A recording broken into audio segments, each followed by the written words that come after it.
আসসালামু আলাইকুম deer career experience কতে ক্যারিয়ার পডকাস্টে সবাইকে স্বাগত জানাচ্ছি। আমাদের আজকের প্রোগ্রামে উপস্থিত আছেন এশিয়ান মোটর বাইকস লিমিটেডের assistant manager HR mister Abu Noman.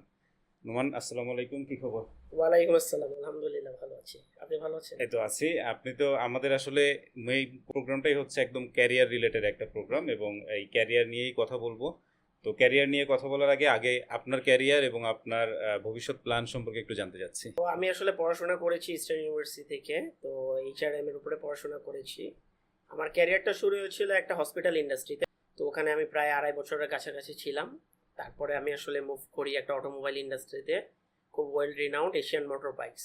Basically এটা একটা Japanese company, Japanese motor bike, নাম কাওয়াসাকি। এখানে আমি অলমোস্ট 6 বছর মতো হয়েছে হিউম্যান রিসোর্স ডিপার্টমেন্টে আছি, এইচআর অপারেশনটাই দেখছি। অ্যাপ্লিকেশন করার আগে কি জব ডেসক্রিপশনটা পড়ে অ্যাপ্লাই করা উচিত?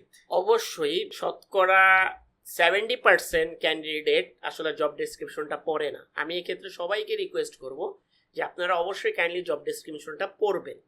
Salary, job location, office timing এগুলো অবশ্যই প্রেফারেবল, বাট জব ডেসক্রিপশনটা পড়বেন, কারণ এটার উপরেই আপনার আসলে টোটাল ওয়ার্কটা তৈরি করা হবে যে আপনি কোন কাজটা কখন করবেন, কিভাবে করবেন। ক্যান্ডিডেটদের, বিশেষ করে ফ্রেশারদের কম্পিউটার জানা কতটা জরুরি চাকরির অ্যাপ্লাই করার আগে? বর্তমান যুগে আসলে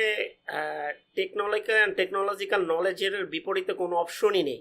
আপনি যত বেশি টেকনিক্যাল সাউন্ড হবেন তত বেশি আপনার জন্য জব খুঁজে পাওয়াটা সহজতর হবে। কারণ আপনি যদি কম্পিউটারের যত হার্ডওয়্যার না, অ্যাকচুয়ালি সফটওয়্যার রিলেটেড কাজ যেগুলো আছে এগুলা আপনি যত বেশি স্কিল অর্জন করবেন তত বেশি আপনার জন্য ফ্যাসিলিটিস হবে। যেমন আমি একটা এক্সাম্পল দিব যে মাইক্রোসফট অফিস, আপনার প্রফেশনাল লাইফে মাইক্রোসফট এক্সেলের বিপরীতে কোনো সফটওয়্যার নেই। আপনি যত বেশি এক্সেল ইউটিলাইজ করবেন আপনি তত বেশি ভালো হবে রিপোর্টিং এর ক্ষেত্রে, including power point.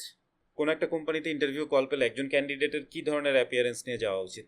First of all আমি ক্যান্ডিডেটকে যেটা অ্যাডভাইস করব, তার অবশ্যই ওই যে কোম্পানি থেকে কল এসেছে ওই কোম্পানির টোটাল ইনফরমেশনটা নেওয়া উচিত।